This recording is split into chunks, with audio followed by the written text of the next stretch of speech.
The City of Houston Department of Neighborhoods, improving quality of life.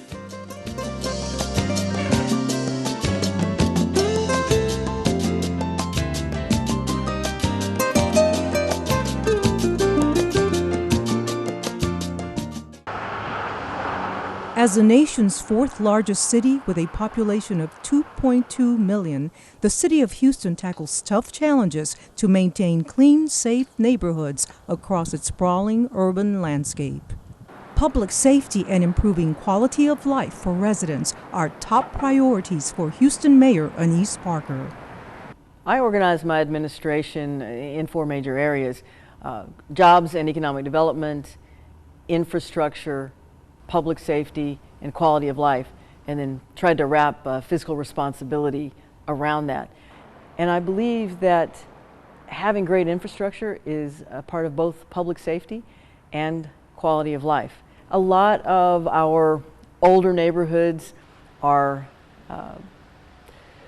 falling into disrepair. Neighborhoods have an ebb and flow. There are pockets of poverty, there are challenges in infrastructure, and we're constantly working to try to make sure that we raise the floor for everyone. On the quality of life side, it is about having a community that you can be proud of. The City of Houston's Department of Neighborhoods is charged with city code enforcement and the delivery of services to resolve neighborhood concerns. This is in addition to operations addressing education, youth anti-gang and delinquency prevention, international communities, the needs of people with disabilities, and volunteer community service. The Department of Neighborhoods covers this wonderful city of ours. It's more than 600 square miles. We enforce more than 90 violations, anything from junk motor vehicles to early placement of heavy trash to our biggest one, our dangerous buildings. Good morning. Our mission at the Department of Neighborhoods is to improve the quality of life in the City of Houston. We have different levels of neighborhoods, some of them are better off than others. The ones that are sort of struggling a little bit are the ones that take up a lot of our time and our focus. We are bound to help them improve their lives. In fiscal year 2015, the department conducted nearly 93,500 inspections, issued more than 12,000 citations for city code violations, demolished 166 dangerous buildings, and conducted well over 2,500 nuisance abatements. In addition, the department attained property owner code compliance in 13,000 cases, including 390 demolitions. In all, the department serviced over 39,000 citizen requests. Take your pictures of the roof. Blight grows, and so we try to sort of get out ahead of it as best we can. When a weeded lot is left to grow, it's abandoned and it gets overgrown, then there will be another one and another one, and that will really bring down a neighborhood very quickly. So we try to get out and get the property owners to do it themselves because it is their responsibility. We got a tree that fell on the house right there. But when that doesn't happen, when they fail to do so, and we make every attempt to get the property owner to do it so that we don't have to spend taxpayer money and our efforts to cover a very large city, then we'll go ahead and we'll do it ourselves. Addressing the problem of blighted abandoned properties is among the department's toughest challenges. Our largest task, perhaps, is dangerous buildings. There's quite a complex legal due process that we have to go through. Texas is a property rights state. They have very strong property rights that favor the property owners. And so when we have property owners who aren't taking care of their property, we have to go through a long, complex legal process. We try to get the property owner to take care of the problem themselves, but when they don't, we do step in. Between the November hearing and our hearing last month, has anything on the property, the deficiencies been corrected? We have as a Building to Standards Commission, they are evaluating certain cases, and they're going to be looking at them and listening to the evidence that is presented. And at the end of the day, they will be making a judgment on the time in which is assessed to the owner to comply with, and a hearing order will actually be passed.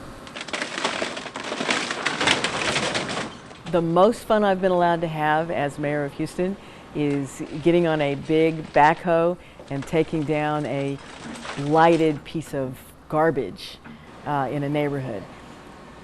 A decaying building becomes a magnet for crime. They often are a fire hazard.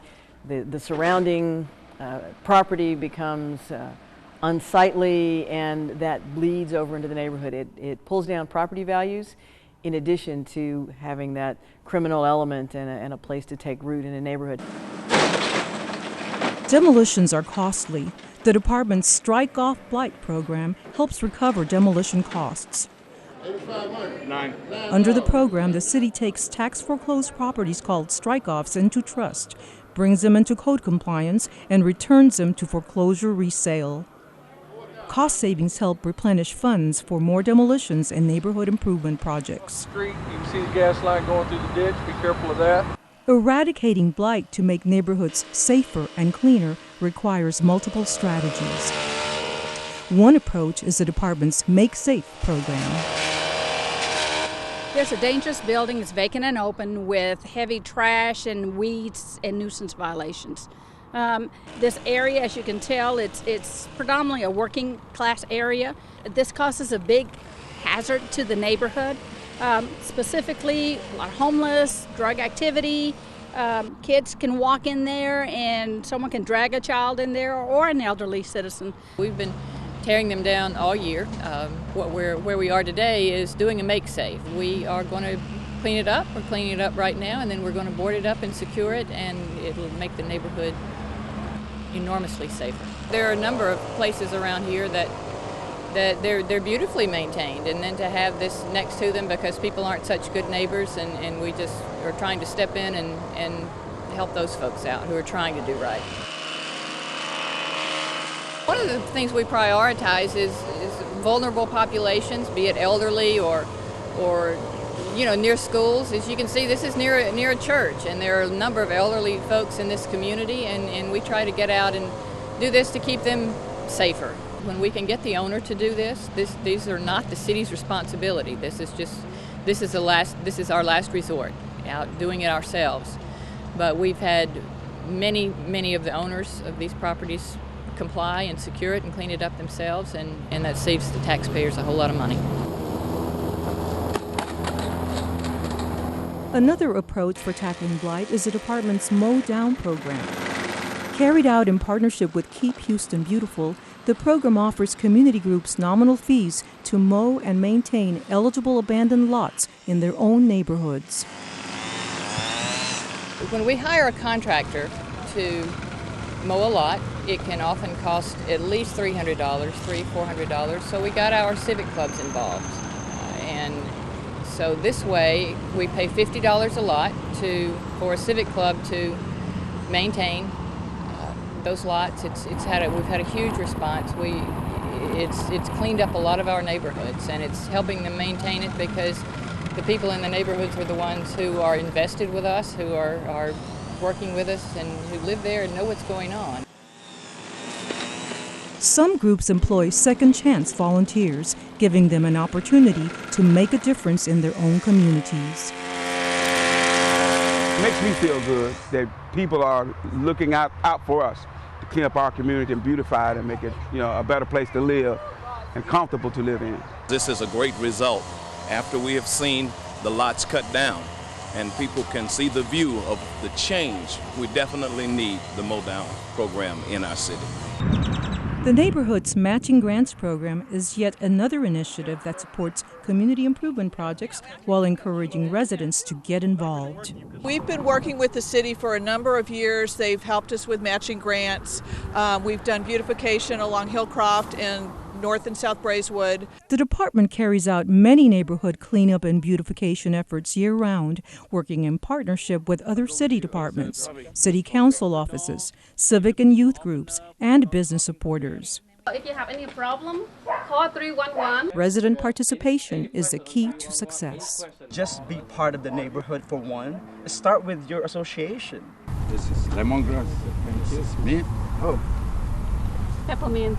So if they get involved and engage to the community itself, I mean, just the Department of Neighborhood itself, they have so many programs that helps the community. Like, look at this garden here. It's beautiful. We've been getting a lot of help from the city of Houston, and we understand there's many families in this area need our help.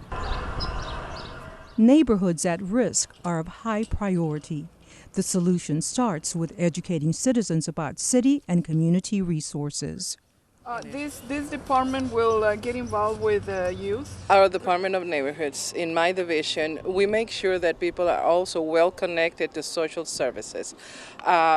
We know that there are people that even though they have a job or two, they still need assistance to make it through the end of the month with food. So we make sure that they're well informed, that there's always a food pantry in their neighborhood. They can also contact 211 so they can be connected to those social services that they might need, and also keep them well informed of our services as well. I'll say that all they have to do is call 311 because they have people that speak Spanish and people that speak English, and they can explain what the process is for every single complaint that you have. We have multi-layers of prioritizing what we abate and what we tend to. Of course, the first line is 311. People should call 311, and that's really how things get on our radar. This is a very large city, and so we just can't be everywhere all the time. So when we hear from the citizens, we will obviously, that will always get a response. We also work very closely with our council offices. We work closely with the civic clubs because these are the folks who both represent and live in those neighborhoods, and it's what those leaders prioritize, and they're hearing from the folks who live out there, and so we take it from that approach. We also have, obviously, if something's near a vulnerable population, maybe it's some seniors or some maybe near a school or a park where there are children that are likely to pass by there a lot of times, that will always be first. 311 pamphlets. I know that I've called 311 quite a bit. We've worked with the Office of the Mayor. We've worked with the Department of Neighborhoods consistently to ask them to help us to alleviate situations out here. It's about priding, and in some cases, repriding communities. Our neighborhood is a very historic neighborhood. Independent Heights has been around for quite a long time. Some great people, some great churches, but there is a need for revitalization. There's a need for cleanup. There's also a need for people or community coming together to make that happen.